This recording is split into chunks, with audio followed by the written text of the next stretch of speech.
And so the first speaker today is Alexei Andreanov. He is, most of you from the center, of course, know him, but others maybe as well. He has been with us for quite some time, I think since 2015 or 2016. And he is the deputy of our departmental research team. And he is an expert in many things, including spin systems, gases, statistical physics, but also flatbands. And today he will give us a lecture on perfect flatbands. So let's welcome our speaker.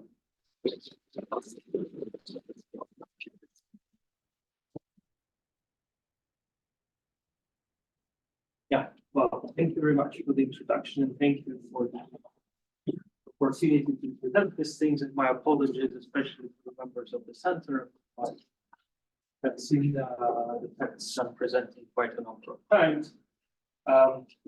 Some of you might have noticed they changed the title a bit from what is the problem. I added the word perfect to maybe mirror it against what we mostly heard last week. So people were mostly discussing flatbands that have sorry, not flatbands, but people were discussing bands with very small but finite bandwidth. Instead, I'm going to focus on the case of the bandwidth being exactly 0 and what that entails. Since I was asked to give kind of a tutorial talk, I decided that we'll stay very basic and also decided to mostly focus on the results of our group, but I will also mention results from other people.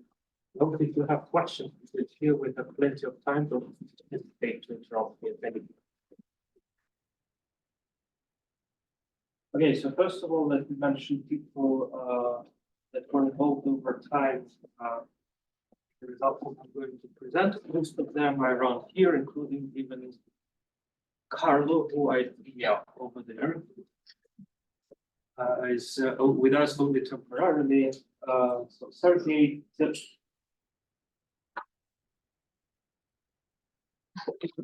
already go with the fashion sticker. Sergey, Tillen, Number, Samson, Victor, Carlo, Igor, Arendal, Ibrahim. So they all contributed to the topic of flatbands over the years, and the name, other than the results. So the rough outline is, well, I'm going to talk about what the flatbands, why they are interesting, in the hope to give the motivation. And then I will basically proceed with the two big steps that will roughly, if I have enough time, split the presentation into parts. One is how do we find flatbands systematically in different settings, like different dimensionalities, geometries, perhaps the effect of driving in many body settings, which I'm not really going to touch. And once I present that, I will proceed to explain what happens when you add perturbations to this code. Perhaps the extent we're connecting to results shown here. And I will focus mostly on what happens when you add disorders, linearities, or interruptions. Okay, so well, the big picture is why flatbands are interesting is, to me at least, is that at first glance it looks pretty dull. It's like a white sea. Once you start adding perturbations or looking at it, you might discover something interesting hidden right beneath the surface. Here, or the other example that I know and that I happen to witness myself is just like this monastery, the one Saint Michel in France. Again, it's dull when the tide is high, and when the tide is low, you can start seeing a lot of interesting landscape shown here. That's, to me, is what happens with flatbands. Once you generate them and then study their reaction to various parameters. More technically, what happens if we consider a random tide length? This is a very simple example of a 1D model with basically nearest neighbor units popping and some randomly generated Hamiltonian. So this is a typical band structure that you get. You can see the dispersion of every band is finite, and well is a bottom one. There's a bend too much then. Yeah, I mean, yes, thank you for the remark. That's, of course, there should be one more point here, but it doesn't really matter. I could have raised one of the bands, the rest would still be true. So then why do we want to flatten? Well, the interest is that you get a high degeneracy, and if you add a perturbation, any perturbation is relevant, meaning something interesting might happen.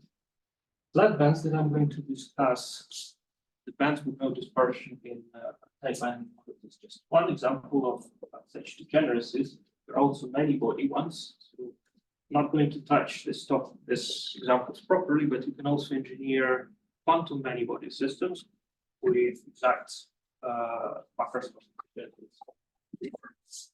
some examples where this kind of situation occurs, where you have a degeneracy plus some sort of perturbation, is, for example, the Landau level with the added interaction. One of the phenomena observed in flatbands with suitable perturbation is the reentrant localization, where upon adding disorder, you first see localized phase, then the system delocalizes, and then it localizes again.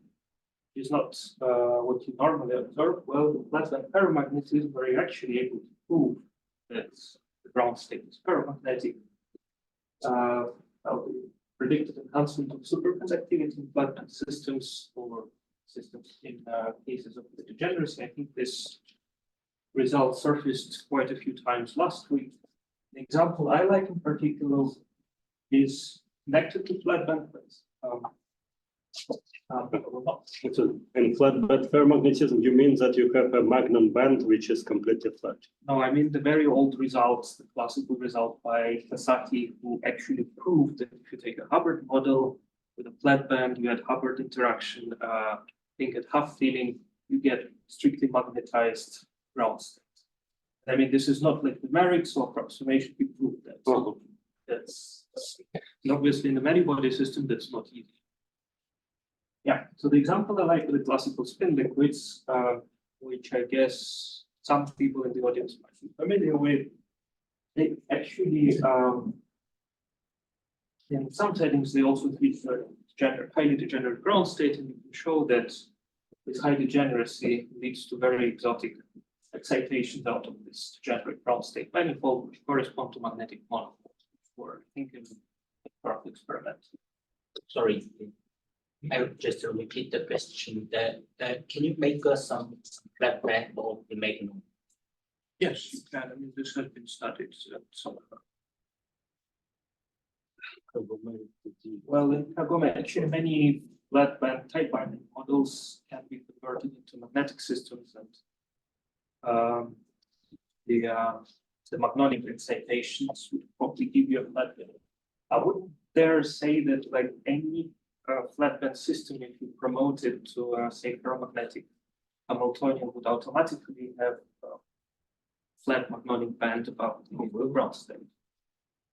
And I think, if I remember, you did work on that. If you get if you take a magnonic, so to say, well, a ferromagnetic spin system on one of these lattice realizations, and you look at the lowest magnum band, and you will see that it becomes flat. It actually indicates an instability. Yeah, but I mean, in that case, I think actually, in that case, the tight binding model doesn't have a flat band.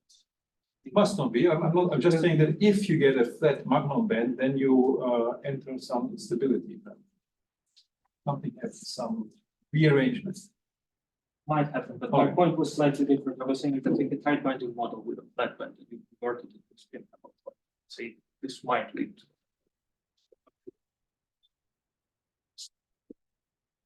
Okay, with this, let me go to the strict technical definition. So I'm going to focus on lattice flat bands. So the tight binding model sitting on some suitable lattice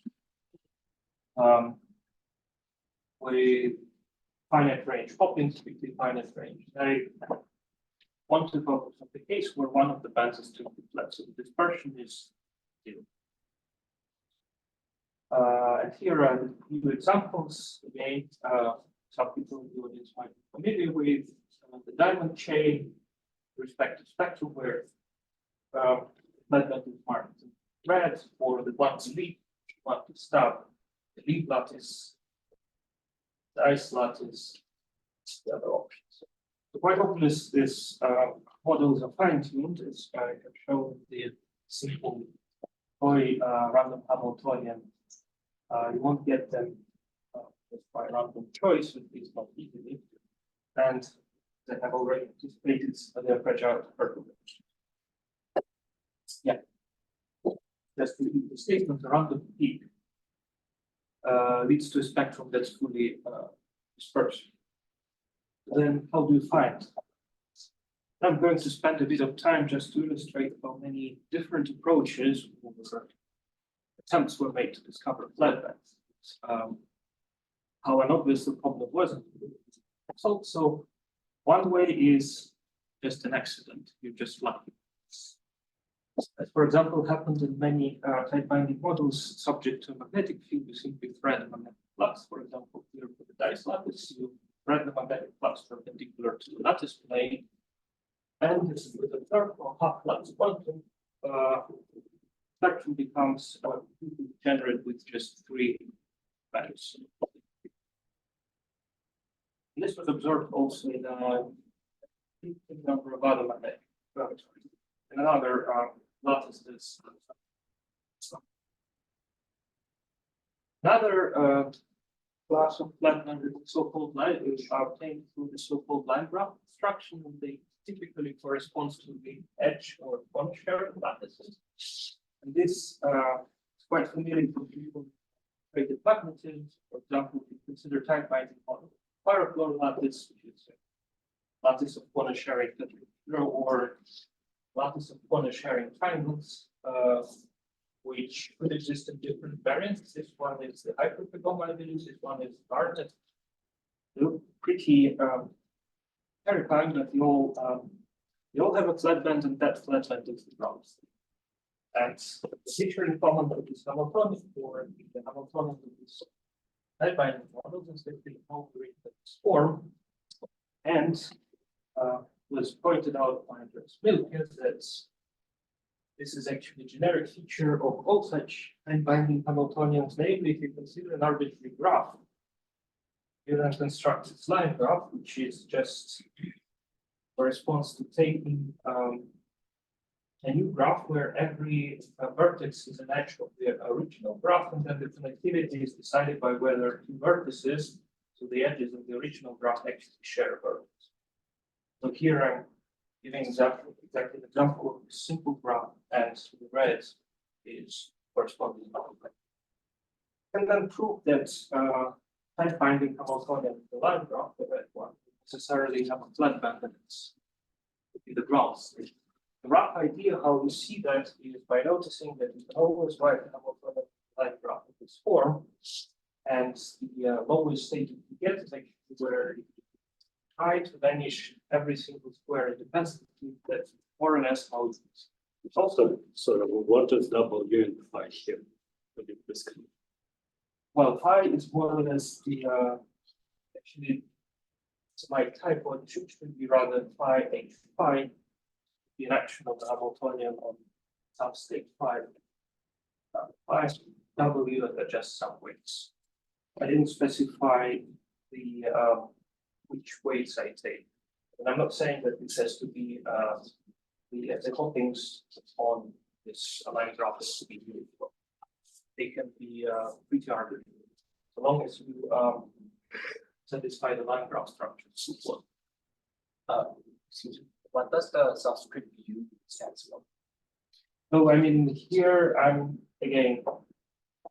The line graph consists here of corner sharing objects, so U corresponds to each such object. The Hamiltonian in this case just turns into sum over, let's say, Hamiltonian on this one object here, triangle, maybe some with some coefficients, perhaps not with some coefficients. This structure is really imposed by the structure of the line graph. Yeah, another possibility is that you can just try to stitch your lattice from pieces, making sure that flatband is there, relying on the fact that it will be fundamental in the later presentation that eigenstates of a flatband can be compact. So the idea of this repetition of linear arrays is just to construct eigenstates of the flatband that live on compact objects and then stitch these objects together, making sure that eigenstates, these compact eigenstates, remain compact eigenstates structure. You can also try to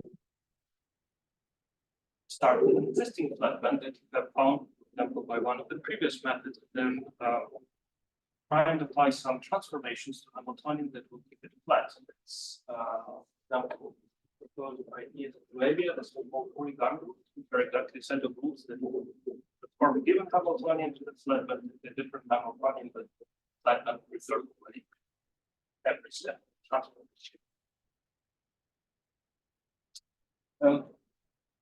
One of the simplest possibilities, which surprisingly turned out to be quite important later, was actually proposed by Sergei, Daniel, also Joshua, Peter, and Anton.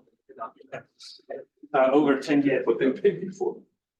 Yeah, the idea looks very, very simple. So if you want to construct a flatband, one thing you could do is just take a lattice to the liking, you inject an extra side in every unit cell, and then you just apply the local unitary that couples it to the rest of the lattice. If you assign the same on-site energy to all these extra sites, well, you get a flatband, although here it's kind of trivial because it's decoupled from the rest of the system. However, the local unitary, the unitary transformation guarantees that the flatness is preserved on one hand, but then you get all possible couple it to the rest of the system. The first site that looks very trivial, but later on I will show that it's not as trivial as it was. Okay, let me continue. One obvious direction you might want to try is to exploit symmetries. For example, local symmetries, as is the case with the diamond chain that I mentioned already. You might notice if you take one rhombus of a diamond chain and you consider a model with uniform hopping, so all the hoppings are one, you can flip an individual rhombus and this doesn't change anything. And immediately from that, you can actually show that this entails the existence of an eigenstate of the Hamiltonian that is localized exactly on these sides. Now, if you have an eigenstate of the Hamiltonian that is localized on, say, these two sides in Hamiltonian translation invariant, that immediately tells you there should be other state with the first copies under translation of the eigenstate, and they all have the same energy. And Peter Schnellher explored this in detail, showing how you can generalize this.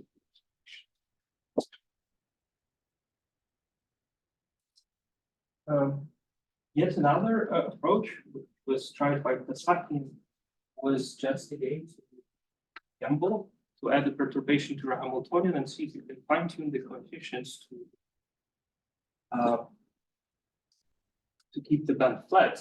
Actually, this example turned out to be connected to the case of the global symmetry. You can try and see if global symmetry is enforced flatband via type binding Hamiltonian. The simplest of them is the chiral bipartite symmetry. That's when you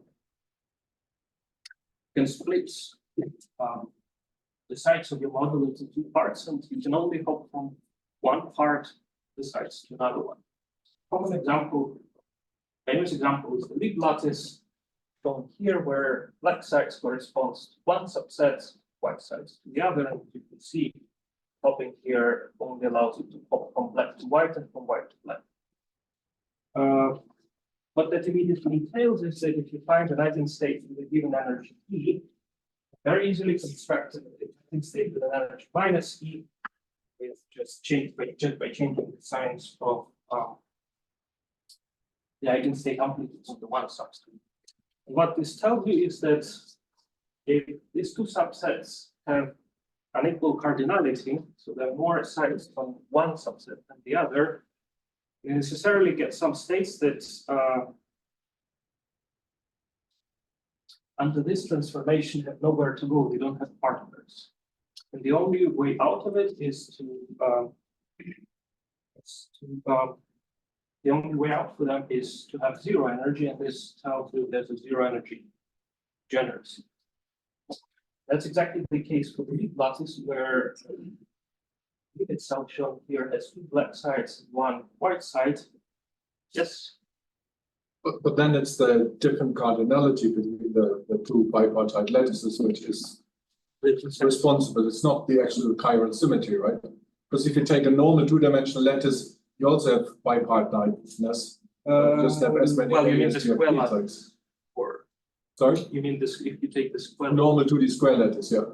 It's also bipartite lattice. Yeah, It has a plus minus energy. yes, but it symmetry. has the same But it's the cardinality. same number, right? So it's the cardinality, not so much the chirality. Well, I mean, you need the chirality. Well, it's a good question, but at least in the simplest case, you still need chirality to have the symmetry, which tell you that. Fine, yeah. But actually, I mean, just getting to the point to say that, well, actually, this is the simplest case, but you can break chiral symmetry in a number of ways that will keep them. The most obvious one that's like, it's actually what exactly happening with the Saki lattice, is you can see that is essentially a modification of the lead lattice where you add hoppings between the white sides. And it's pretty easy to convince yourself that given that the flatband eigenstates live on the black sides, you couple white sides no matter how, this doesn't affect the eigenstates of the flatband. The flatband survives, and that's exactly what it's actually. But actually, this was further extended, this nature of physics, by Karnevik and his group, where he pointed out not only you can couple white sides or the minorities of lights, it also shifts uniformly the majorities of lights, the black sides, and you can even shift in energy. You can add uniform shift in energy and it doesn't change anything. And there's also further modifications that you can do and that will preserve the flat band.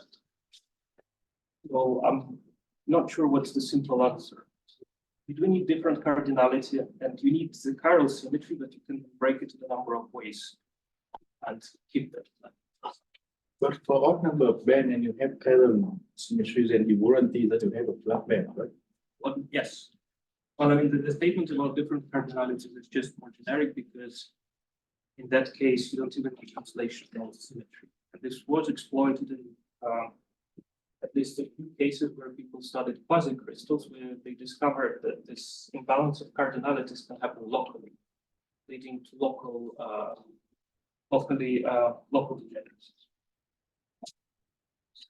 Okay, so I have shown some cases of how flatbands can be constructed and what people pretending this is the complete list. But what we have seen is that construction of flatbands relies on specific symmetries, can rely on specific symmetries like local symmetries, chiral, I didn't mention latent or antiquity symmetries, and exploit graph properties like origami rules, line graphs, stacking of mini arrays, gram matrices, applied magnetic field, manual fine tuning, and a number of others. The trick is that all these cases are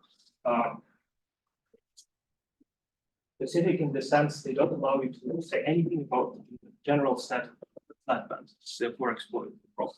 That's what I'm going to talk from now on.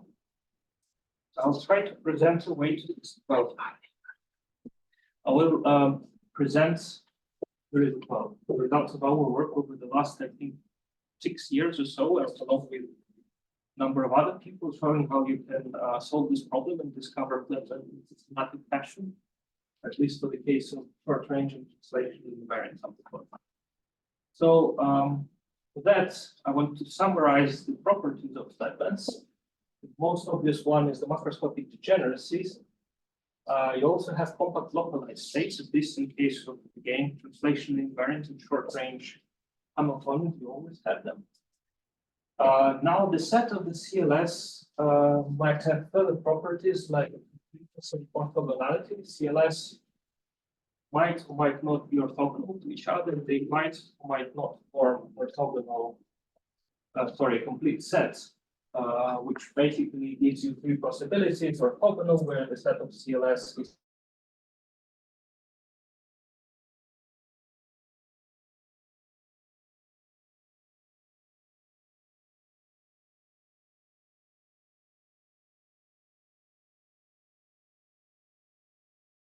as interesting as the sequence. Okay, and that's, or at least a posteriori, based on the properties of the flatbands, that leads to the classification of flatbands and the essential parameters that describe them, which are the dimensionality of your problem, the number of bands, the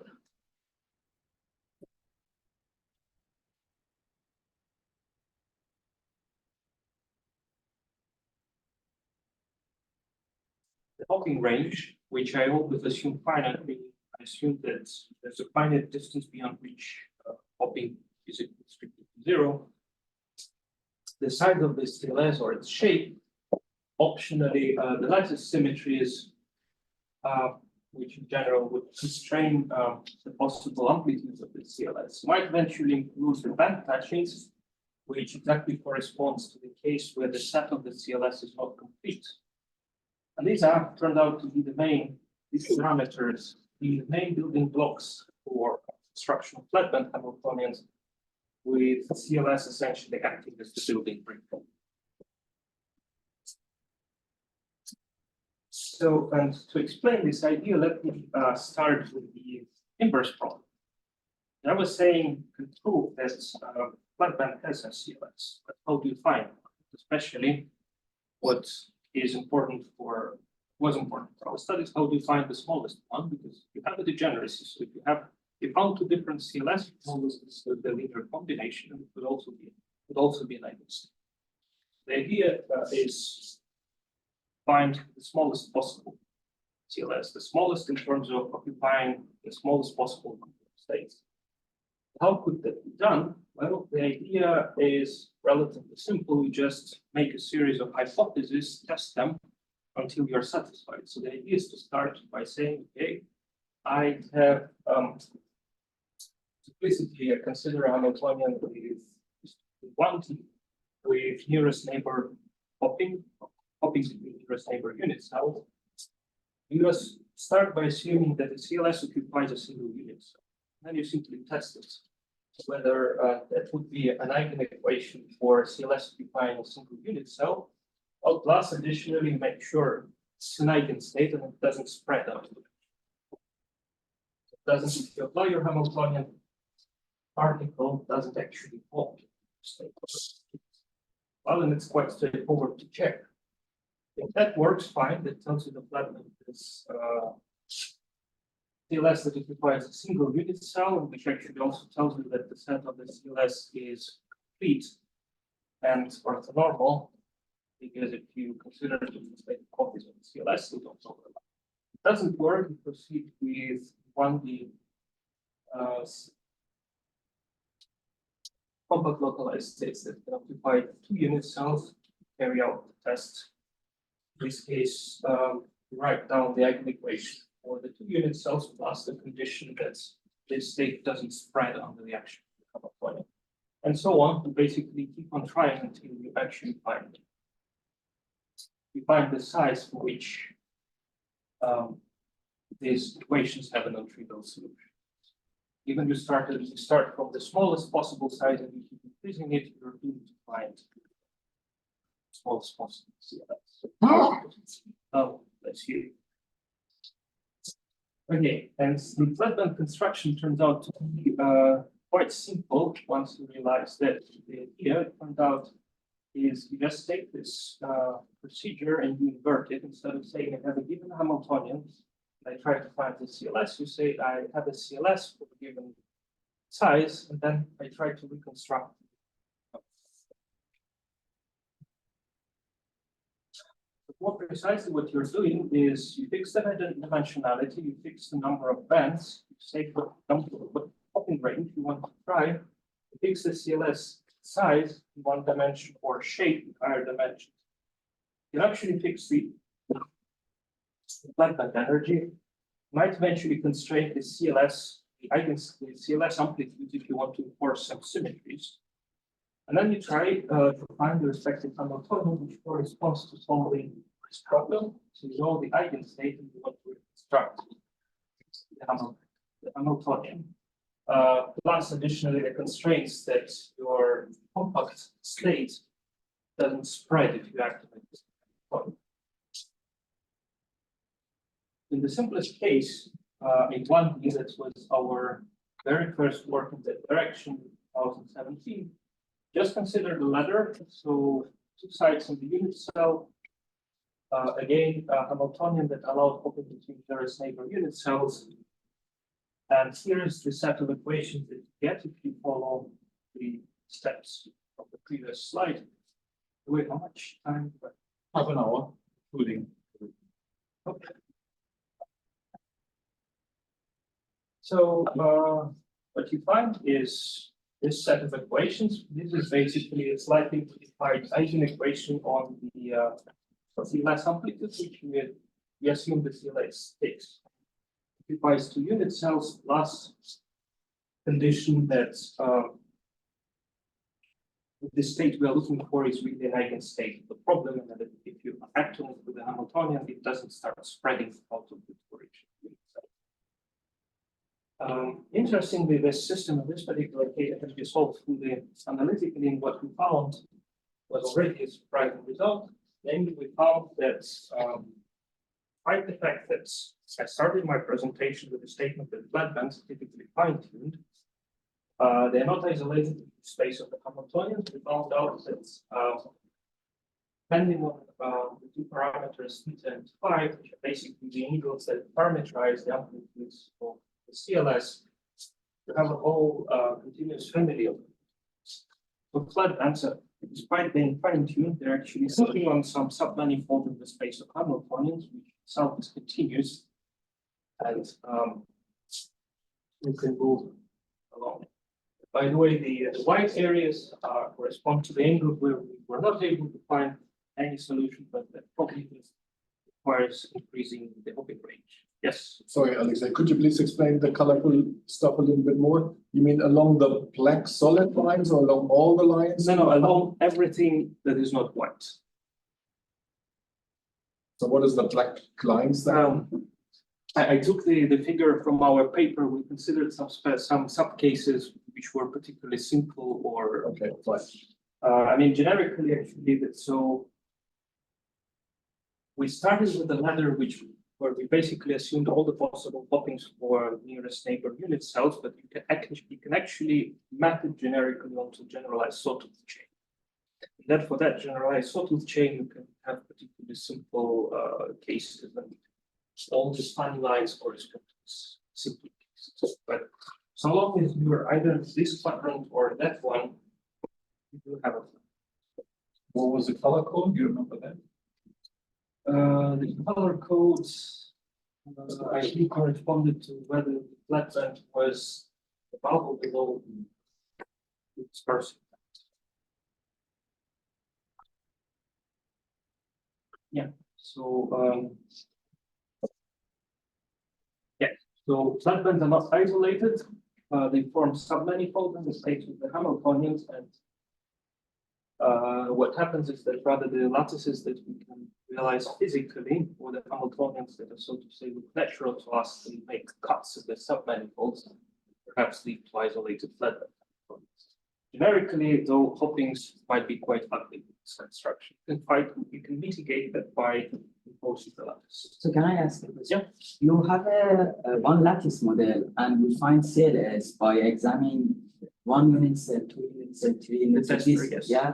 So then you find that if you change some parameter in this one-dimensional lattice model, then still in some trajectory you may obtain flatbands. Yeah. No, I'm just saying I start with the state. Basically, just draw a state, a shape, and what amplitude I have. I mean, you mean reversely. Yeah, I mean, I find reverse the CLS problem. and then- I mean, in principle, okay, there's even a proper name that's called the inverse eigenvalue. You know, part of the spectrum we want to reconstruct the matrix. The problem is essentially a slightly more evolved version of that. And why that is, I mean, that is important in the sense that you already assume CLS and Yeah, flat bands, then you change parameters, then you should again have to go to flat bands, I don't know. No, but I mean, I only state, I have a state, I don't know what the Hamiltonian. I Okay, want to find a Hamiltonian that has this CLS as an eigenstate. okay, but you don't know it is flat one. No, I mean, the construction, if I construct a Hamiltonian which has this compact state and eigenstate, that guarantees it's a flat band, but I don't know how this Hamiltonian looks. Yes. I'm sorry, I'm a bit confused because if I look at the lattice that you have there, it seems that you have in this particular lattice 4 different parameters. Like the solid, the dash dotted, and the double dash, let's say. Well, I mean, this is a schematic picture. The real parameters, I mean, let's say, Sorry, my question really is the phi's and the thetas, what does that mean in terms of real parameters in the Hamiltonian? yeah, okay, let me explain. I mean, essentially, this scheme that I presented is really just the guidance. Then for every individual example, I think that there might be some modifications that make it simpler. So this particular case, as I mentioned, it can be solved analytically. So what happens is that actually in this case, the only true unknown is H1, and the angles phi and theta actually parameterize the amplitudes. Because we're living on a ladder, so phi1 and phi2 are basically vectors with 2 components.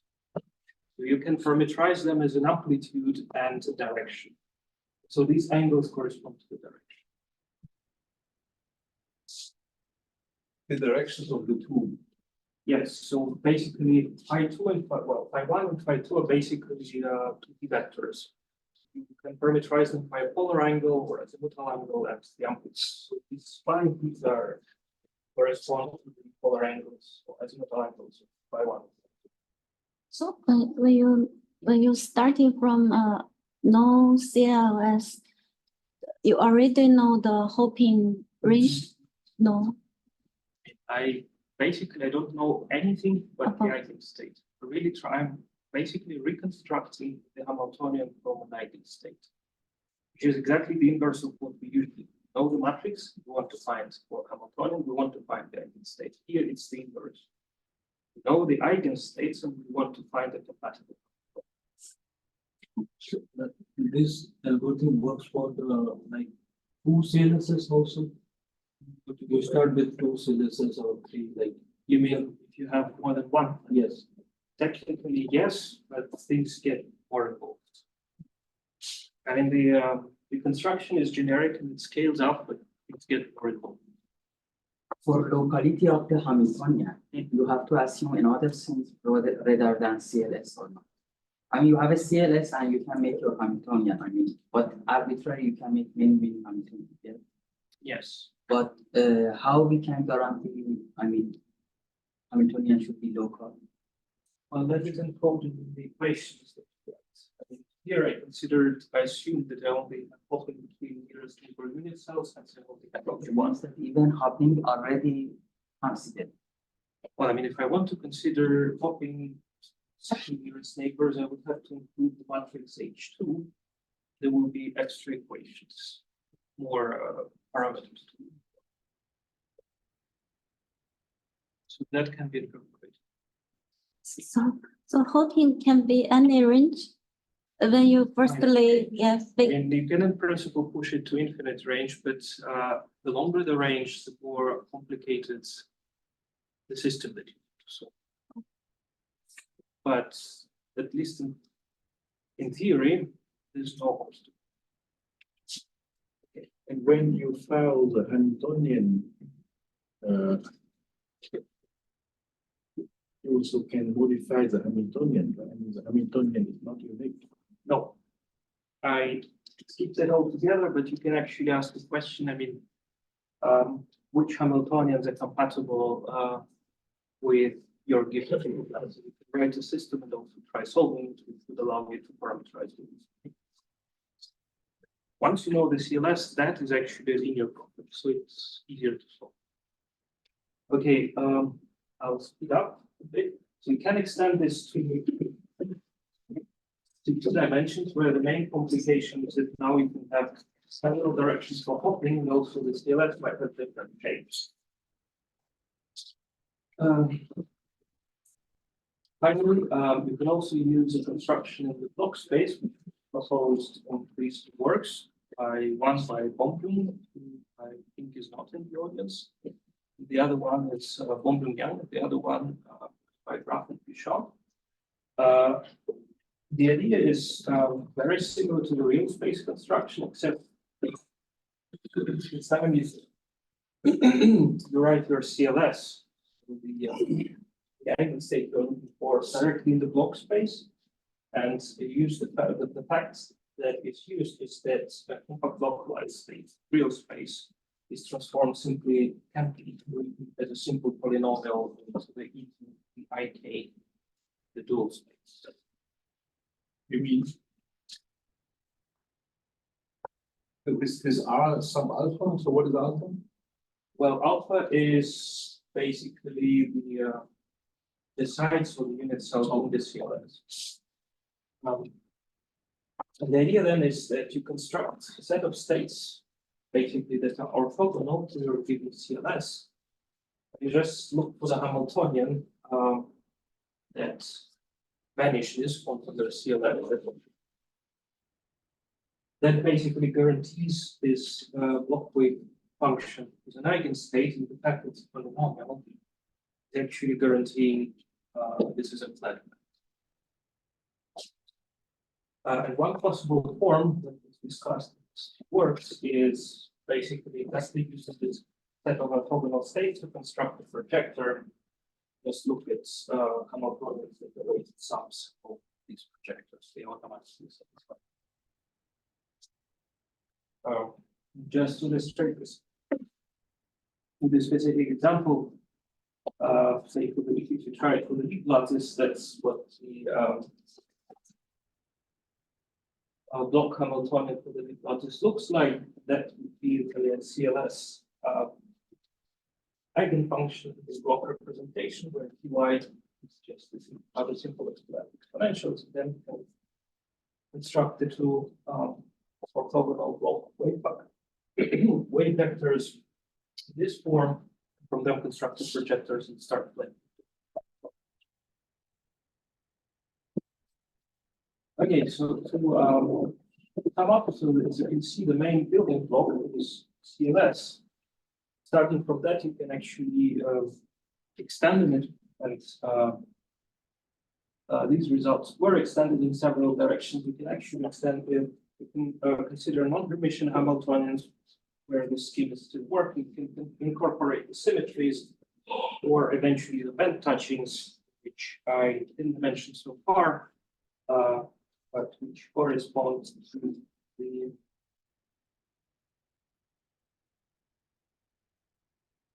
corresponds to the case where CLS are incomplete. You can always show that this corresponds to a bend. See? Yeah. But that was one of the pictures. But No. When you said incomplete, the very first one in this sort of section. There. oh, I think this is just take a tight binding chain with plots eigenstates for different energies versus sites. So the other one is just decoupled, completely decoupled chain.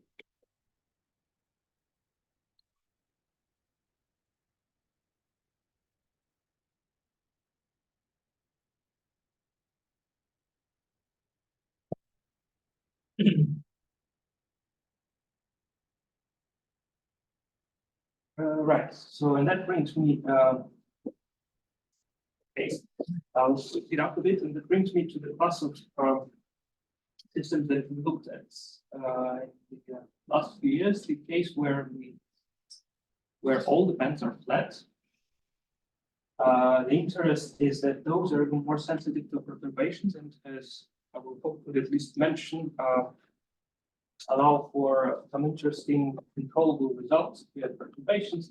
They also show an example of localization. Since all bands are flat, all group velocities are zero, and you place a particle in such a lattice, it will just stay where it is. So how does one find them? Well, one simple construction is exactly generalizing one I mentioned already. The one where you took a lattice, you added an extra site, and you applied a local unit to this, and this guaranteed it. And added band is flat. Or we can now just take a couple of sites, assign to them different energies, apply local unitaries, and you get a system that automatically has all bands flat. That sounds very simple, but the question, of course, is, well, does it cover all the possibilities? Rather surprisingly, the answer is yes. If you request that for translation and invariant short-range Hamiltonian all bands are flat, it's the only way you can get. For one dimension, this has now been proven that such a simple construction covers all the cases. For 2 and 3 dimensions, we are verifying the proof, but everything indicates that it's also correct. Let's say all the known examples of 2 and 3 dimensional all bands flat, they're not many, but they do exist. They all fall into the category where they can be constructed. Okay, I'll skip that. Let's move to summary. So we can construct flatband Hamiltonians in a systematic way by starting from the compact localized state either in real space or using the block wave construction. This way allows you to explore the manifold of flatband Hamiltonians. And the interesting question then that comes then is what happens when we add different perturbations. One reason we were interested in the systematic study of flatbands was because there were already known examples of flatbands plus different perturbations, and we were showing various different effects, like reentrant localization. And the question was, well, we now can explore the full manifold of flatbands. Would they all react in the same way to the perturbations? And if they react differently, we find something interesting. So in the remaining 10 minutes, I will briefly explain what happens if we have a macroscopic degeneracy and we add a perturbation. Specifically, I will focus on just the case of disorder and interactions, and I will focus solely on the case of the all band flat systems.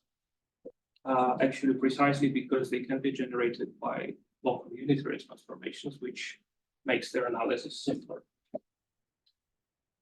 So let me start with the disorder. So what happens in a typical setting where we have a tight binding network to a disorder? Well, you would normally expect under some localization, depending on the dimensionality, 1D, everything localized, and 2D localized, but some special cases not. In 3D, you might get a transition and mobility edges. But all of that is strongly dependent on additional factors like geometry or correlations. So, and the usual metrics you look at to quantify localization is either the IPR or the R ratios.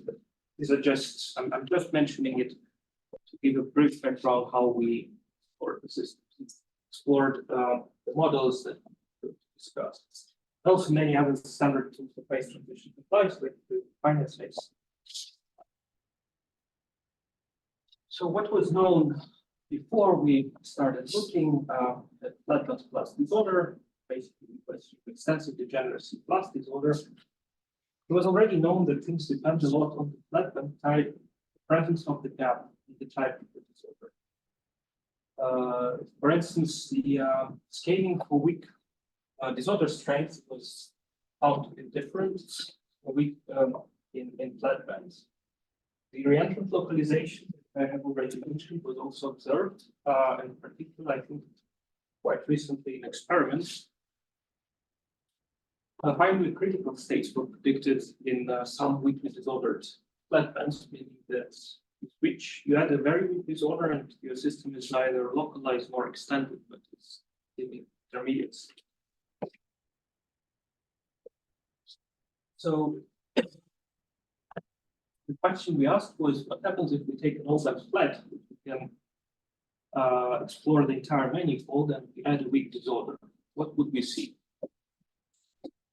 And the immediate observation that we made is that owing to the fact that these open flat models are always generated by starting with a decoupled network and applying local unitaries, this gives you a very convenient way to handle the system. You simply revert this unitary, so you diagonalize the flatband part, which just becomes the coupled side, and instead you get the so-called active Hamiltonian for the generated by the developer. Looking at the properties of studying the properties of the effective Hamiltonian provides you the answer how flatbands react. So what you get in the end, and notice one more thing, is that the strength of the disorder, this model, if you focus on one flatband, is actually dropping out. What you effectively get is that the degeneracy plus weak disorder leads to an effective model with a finite strength. So what do you mean by weak disorder? Literally weak. The strength tending to 0. Because for example, if I can construct COS, I can ask the disorder that acting only on the single COS state, and No, I can make this as big as possible. Yeah, no, but what I mean by weak is that the disorder is present on all sides, but its strength is much smaller than any gaps in the system.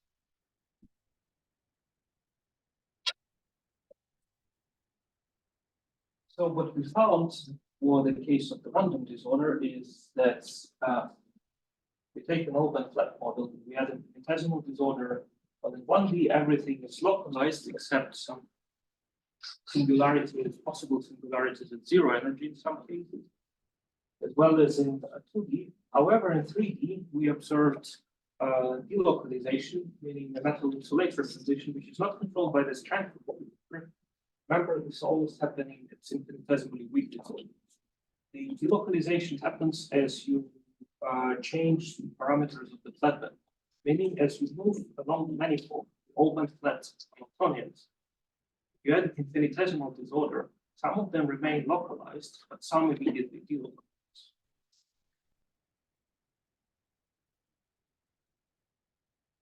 Okay, I guess so. Are there any questions? Because I think you maybe want to wrap up in 5 minutes and we have some.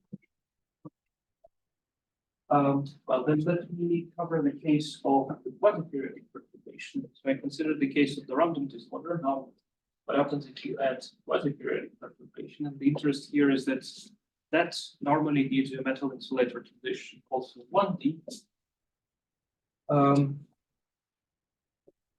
So you basically repeat the same steps. You take the open flat model plus quasi-periodic perturbation.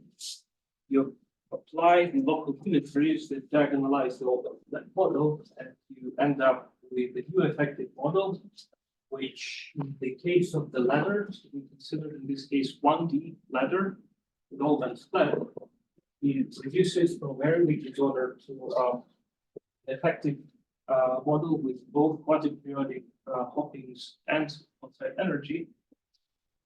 And here is roughly the summary of the results. Again, as we tune the parameters of the model, we find basically the parameters of the quasi-periodic perturbation, the relative strength of the two quasi-periodic potentials on the upper and lower legs of the ladder, and the relative phase.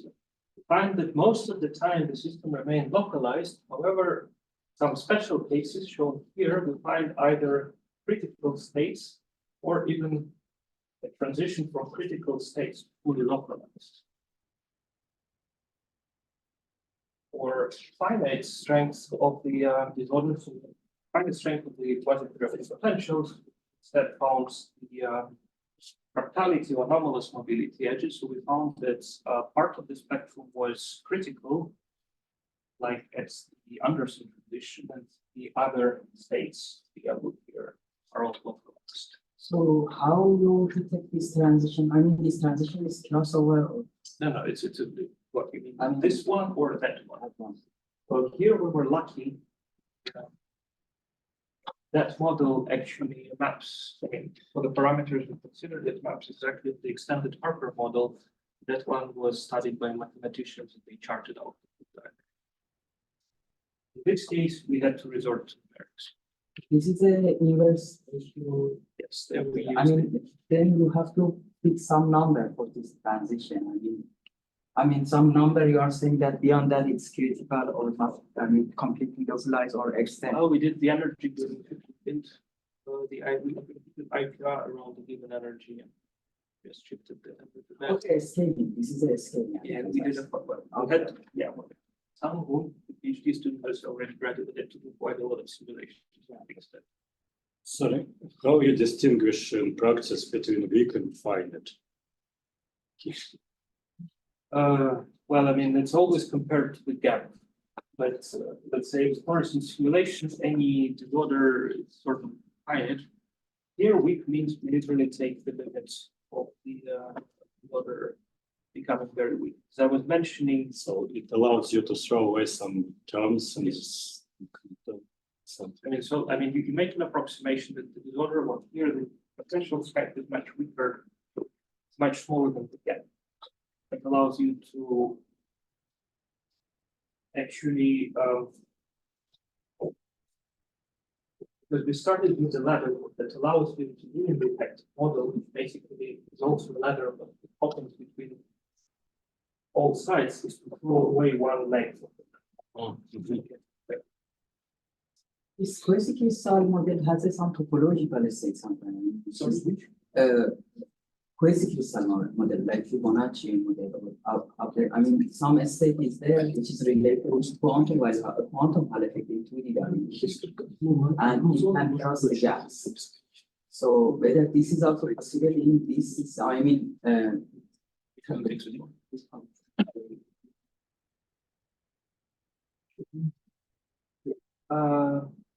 Right, I guess I will stop here.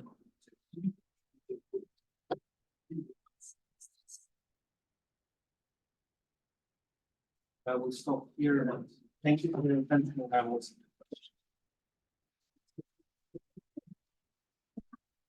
Alexei, it was very nice. What's your questions? Yes, please.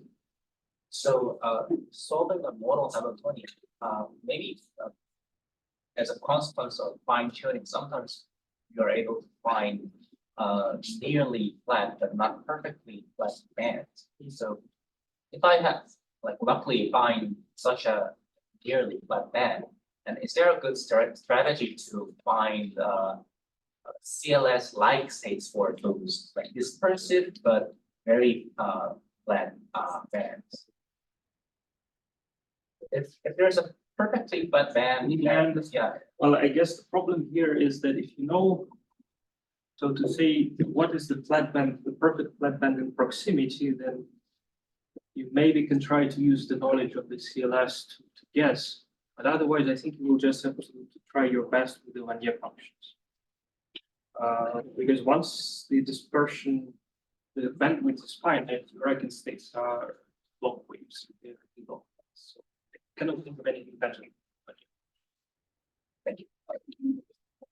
More questions? Yes, please.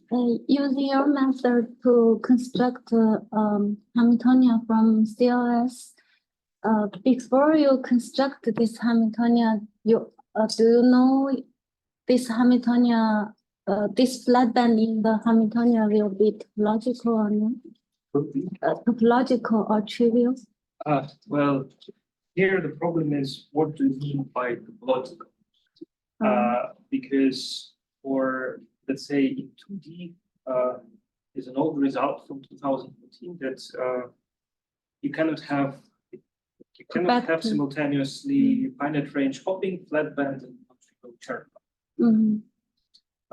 In 1D and 3D, I think you can, but let's say our method is blind to that. We're just looking, find a Hamiltonian with a flatband, but we're not controlling whether it does or not have a topological.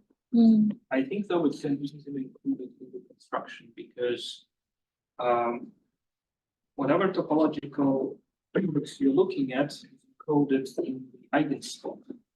And eigenstate is something we use as an input. So you simply need, if you want band to be topological, you probably just need to constrain the input states to have certain trivial topological. So then just reconstruct the Hamiltonian. Okay, Udo? So I have a bit of a difficulty to phrase that question, but I'll try anyhow because I have my own answer, but I want to hear your answer. You're obviously an expert in all this flatband stuff. You know how to construct them, you know how to play with them. But, you know, as someone who may not be in that field, I think the question is valid to say, so why should anyone care? What are these flatbands good for? And now I'd like to hear your answer on that. Well, because I mean, that's basically the part that I skipped. Because I was going very slowly, but that's what I was trying to say in the very beginning. It's a way to find new interesting systems. Because the flatbands we saw that were known before we started the systematic exploration were basically examples discovered either accidentally or within specific classes.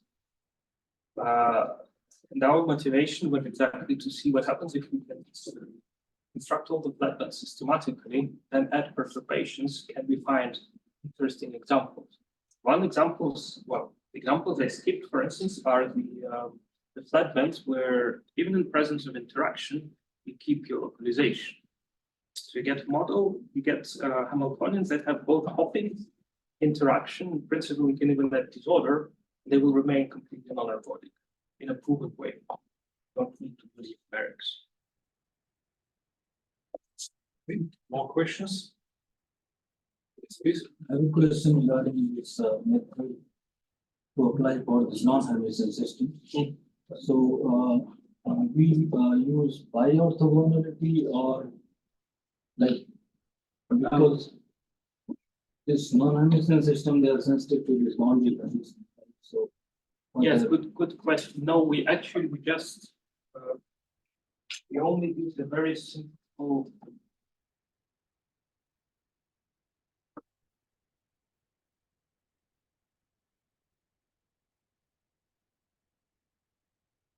We only did the very simple example of the two-leg ladder.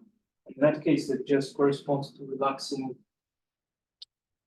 this equation. We no longer have H1 and H1 dagger, just two different lines. And so we basically only worked with the left, right values.